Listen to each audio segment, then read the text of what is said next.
Good afternoon, Sir Kabigom and everyone. We are BSN 2F Group 2 and we are here to present Kartilya ng Katipunan. So, when we think of heroes, we often imagine people holding weapons and fighting in battles. But before the Filipino revolutionaries fought with arms, they were first taught how to fight with principles. So, here's a question to reflect on. What makes someone a true patriot? Is it bravery alone or strong moral character? Today, we will talk about a document that shaped the moral foundation of the Philippine Revolution, the Kartilya ng Katipunan. So the Kartilya ng Katipunan served as the code of conduct of the Katipunan, which is a secret revolutionary society founded in 1892 to fight for independence from Spain. It was written by Emilio Jacinto, who was known as the brains of the Katipunan. However, the Kartilya was not just a set of rules. It was a guide of becoming a disciplined, honorable, and patriotic Filipino, which emphasized on equality, respect for others, love of country, and moral integrity. This is important in Philippine history because it shows that the revolution was not only about political freedom, but it was also about shaping a national identity based on shared values. Now, the core principles and values aim to develop disciplined, virtuous, and self sacrificing individuals who would fight for the independence of the Philippines. The core values include justice, like defending those who are weak and abused, and fighting against oppression and standing up for what is right. Knowledge, as they recognize that education is a way to freedom, and how it strengthens us as individuals and society, and that we should avoid ignorance. Next slide, please. Another value is brotherhood, which involves working together towards a common goal and promoting cooperation and loyalty with one another. And equality, where all people is seen as equal regardless of status, and that true worth comes from character. Now, another important value is moral integrity or kagandahang asal. So the Kartilya teaches control of one's desires and passions. A revolutionary must be honest, sincere in speech, and faithful to his word. Avoiding vices is important because a person who cannot control himself cannot properly serve the nation. So self-sacrifice or pagsasakripisyo para sa bayan. Love of country must be sincere and active.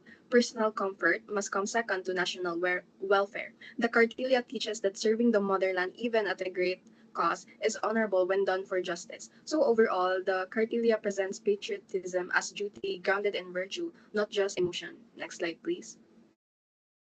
It called for moral transformation as the foundation of true freedom. So ideals are the vision or goals that guide a nation. So this is the kind of society the Katipunan wanted to build. So they show what Filipinos should strive for. A united, free, and morally upright nation. So first we have equality and brotherhood. So all people are equal in dignity regardless of wealth, social status, education, or skin color.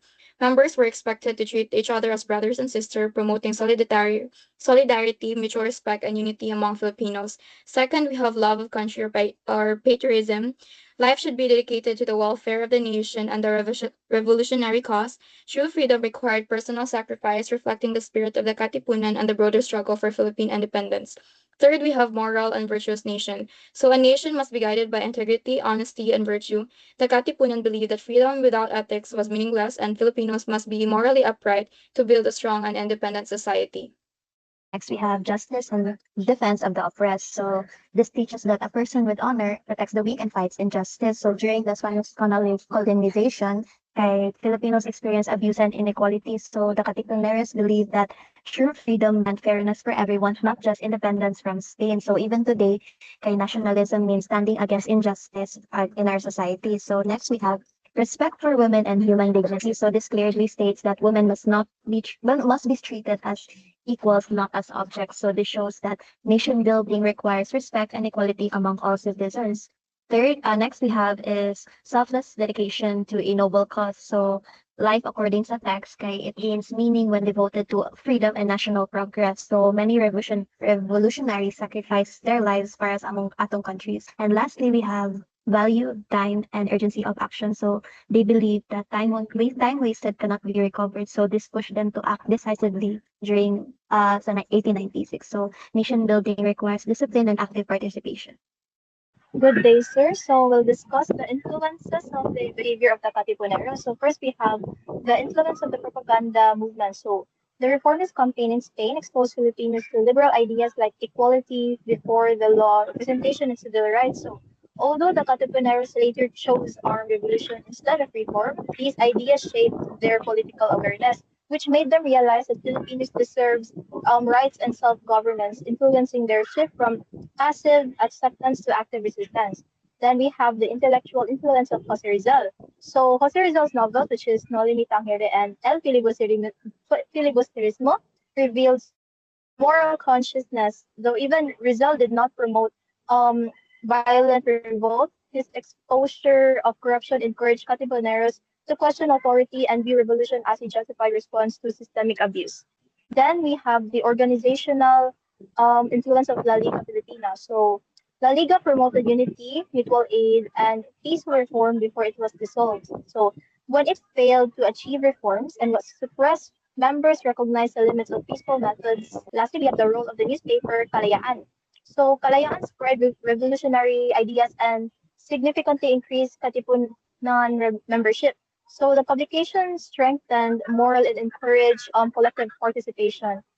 Good afternoon, sir. I'm Julia Pategas. And then the third one is the Spanish colonial oppression, where years of forced labor, unfair taxes, and discrimination created anger and pushed Katipuneros to become resistant, secretive, and willing to fight for freedom. Next is rise of nationalism, where exposure to reformist and nationalist ideas awakened political awareness, unity, and a desire for independence. Next slide, please.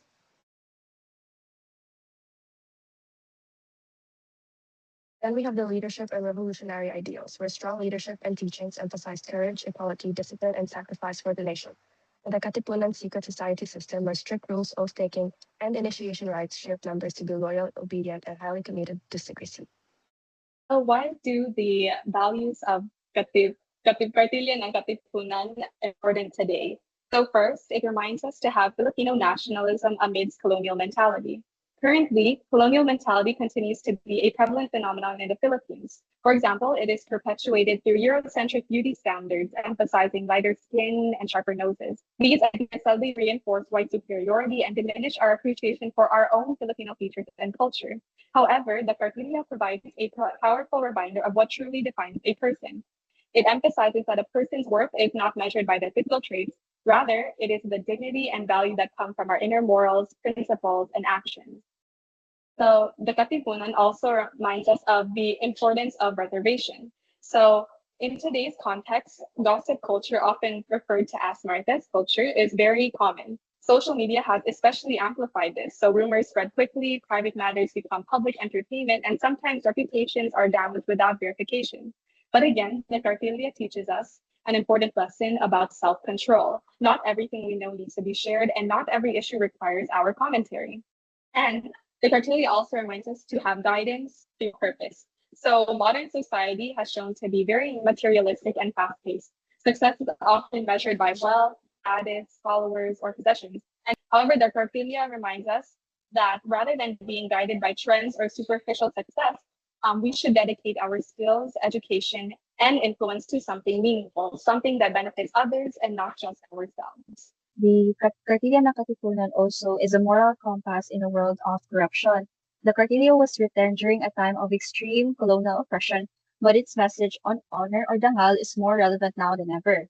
Emilio Jacinto argued that a person's true worth is not found in their titles, wealth, or the tallness of their nose, but in their character. In today's society, where we often see leaders or influencers prioritizing personal gain over public service, the Kartilya serves as a moral mirror, meaning it reminds us that a life is not dedicated for a noble cause, is like a tree without a shadow. To be a true Filipino today is to choose integrity even when no one is watching. And um, also, redefining modern gender respect. Long before modern movements for women's rights, the Kartilya was already teaching Filipino men to treat women as partners or katuwang in life's hardships. It explicitly tells us to not look at women as playthings. In an age of social media where people are often objectified or harassed online, Jacinto's values calls us to back to a culture of deep respect. This isn't just a 19th century rule, but it is a foundational principle for building a safe and equal society in 2026. Also, lastly, it is a cure for social elitism. One of the most powerful sections of the Cartilia is its stance on equality.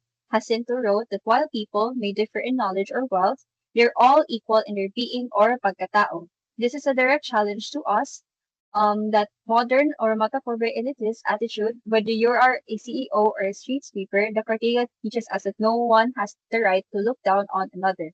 It encourages us to fight the red tagging and social divisions that still plague our country today.